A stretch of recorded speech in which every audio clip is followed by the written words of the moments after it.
হজরত মহানবী সাল্লাল্লাহু আলাইহি ওয়াসাল্লামের ৩০তম পবিত্র বংশধর সাইকুল ইসলাম ইমামে আলে সুন্নত হজরত সৈয়দ মাইনুদ্দিন আহমেদ আল হাসানি মেজবান্ডারির পবিত্র চন্দ্রবার্ষিকী উরস শরীফ ও ঐতিহাসিক বদর দিবস উপলক্ষে মেজবান্ডার দরবার শরীফে আলোচনা সভা ও ইফতার মাহফিল মঙ্গলবার অনুষ্ঠিত হয়েছে।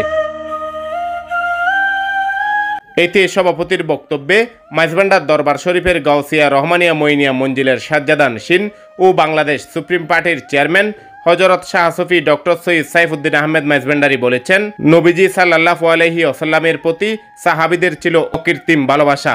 তাই যখন মুসলমানদের উপর জোরপূর্বক এক যুদ্ধ চাপিয়ে দিল, তখন নিজেদের জীবনকে তুচ্ছ করে শক্তিশালী প্রতিপক্ষের বিরুদ্ধে বদর প্রান্তরে নিজেদের রক্ত জড়িয়েছেন তারা।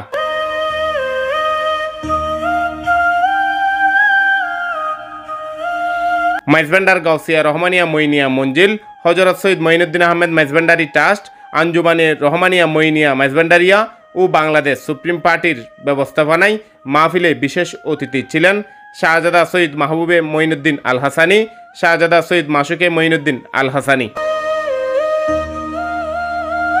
মাহফিলে অন্যান্যের মধ্যে উপস্থিত ছিলেন মৌলানা বশিরউদ্দিন, সিঙ্গাপুরের খলিফা মোহাম্মদ মুতাহের হোসেন খান, খলিফা মোহাম্মদ আবু তাহের, খলিফা শামসুল আলম, মৌলানা বাকের আনসারি, মৌলানা ইয়াসিন মাদানী, মৌলানা হারুনুর রশিদ, বাংলাদেশ সুপ্রিম পার্টির দপ্তর সম্পাদক ইব্রাহিম মিয়া, স্বাস্থ্য বিষয়ক সম্পাদক ডাক্তার নুরুল আনোয়ার হিরণ, ফটিকছড়ি উপজেলার আহ্বায়ক এইচ.এম. মঞ্জুরুল আনোয়ার চৌধুরী, সদস্য সচিব আবু তৈব মেম্বার সহ বিশিষ্ট উলামায়ে আহলে সুন্নাত, রাজনৈতিক নেতৃবৃন্দ, মাদ্রাসার শিক্ষক শিক্ষার্থীবৃন্দ, এলাকার গণ্যমান্য ব্যক্তিবর্গ সহ হাজারো আশেকান।